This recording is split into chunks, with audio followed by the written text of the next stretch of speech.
तर नमस्कार मंडळी, सगळ्यांचं स्वागत आहे स्टिकी फॉर्म्स फूड या यूट्यूब चॅनलमध्ये. आणि हा माझा यूट्यूबच्या जर्नीचा पहिला व्हिडिओ आहे. आणि हा व्हिडिओ मी माझे गुरुवर्य संचारेश्वर महाराज यांच्या आशीर्वादाने हा शूट करणार आहे आणि यांचं दर्शन मी तुम्हाला देणार आहे. तर व्हिडिओमध्ये बनून राहा. मी तुम्हाला सर्व माहिती, सर्व जे काही निसर्गरम्य वातावरण आहे तिथलं ते सगळं तुम्हाला दाखवणार आहे. तर बनून राहा या व्हिडिओमध्ये शेवटपर्यंत. सुरू करूया.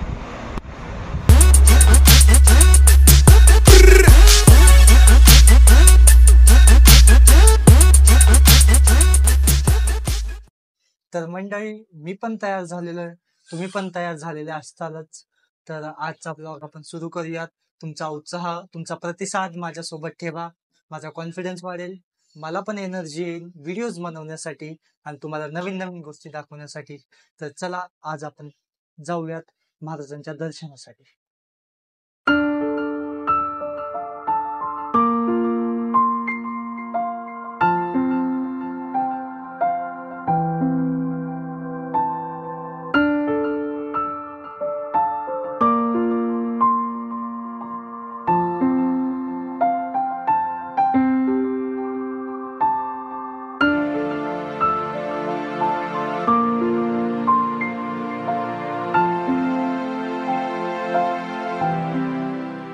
तर मंडळी, फायनली आपण मंदिरामध्ये आलेलो आहोत आणि आज मी तुम्हाला सगळ्या मंदिराची टूर आणि त्याची इन्फॉर्मेशन देणार आहे.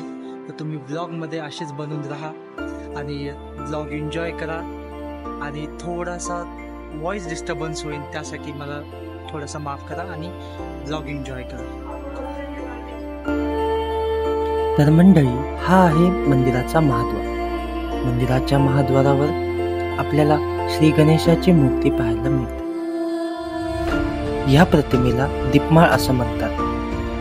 नवरात्रीच्या दरम्यान यावरती दीप प्रज्वलित केले जातात.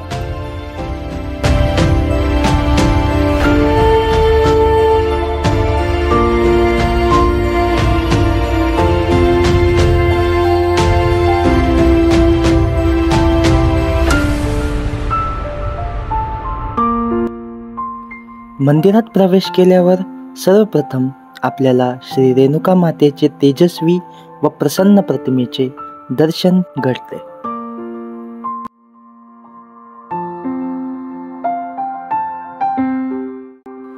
या प्रतिमेची स्थापना छत्रपती शिवाजी महाराजांच्या काळातली आहे.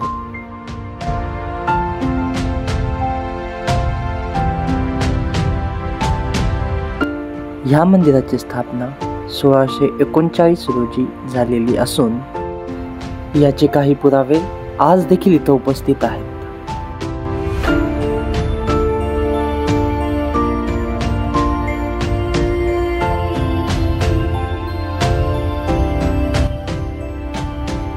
त्यानंतर आपल्याला शक्तिविनायकाचे दर्शन घडते.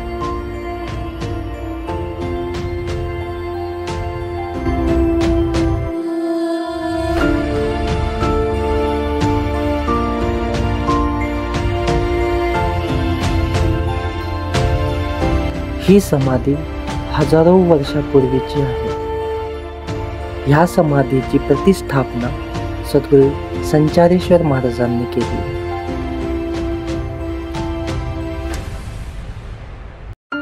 असं म्हणलं जातं, ही समाधी शिष्याची आणि ही समाधी गुरुची.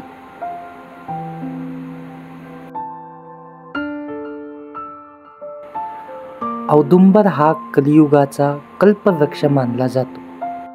अतिशय शांत आणि मनाला प्रसन्न वाटणारं असं वातावरण इथे आहे.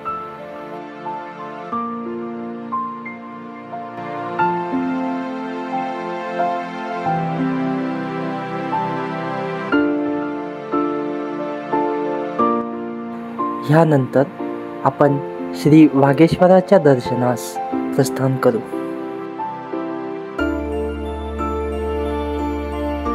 असं मानलं जातं, श्री वागेश्वर हे वैद्यनाथाचे साक्षी विनायक आहेत. यांचं दर्शन घेतल्याशिवाय श्री वैद्यनाथाचे दर्शन प्राप्त होत नाही.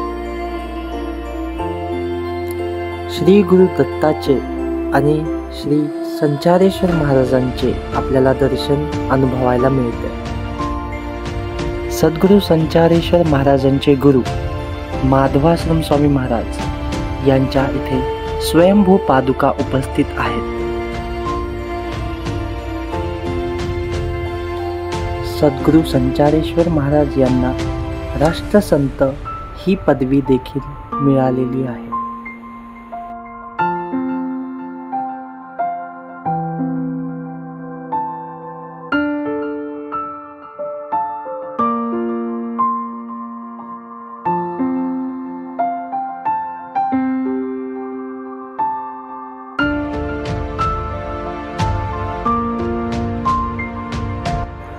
दर गुरुवारी इथे मोठ्या प्रमाणात अन्नदान होते. भक्त आपल्या स्वइच्छेने इथे अन्नदान करतात. इथे अन्न कधीच कमी पडत नाही असं देखील मान्यता आहे. तर हा होता आजचा व्हिडिओ. मंडळी, कसा वाटला नक्की सांगा. आणि तुम्हाला अजून नवीन नवीन गोष्टी, अजून नवीन नवीन ठिकाणं मी तुम्हाला फिरवेन. त्यासाठी सबस्क्राईब करा स्टिकी फॉर्म्स हुडला. तोपर्यंत बनून राहा स्टिकी फॉर्म्स हुड सोबत. टाटा.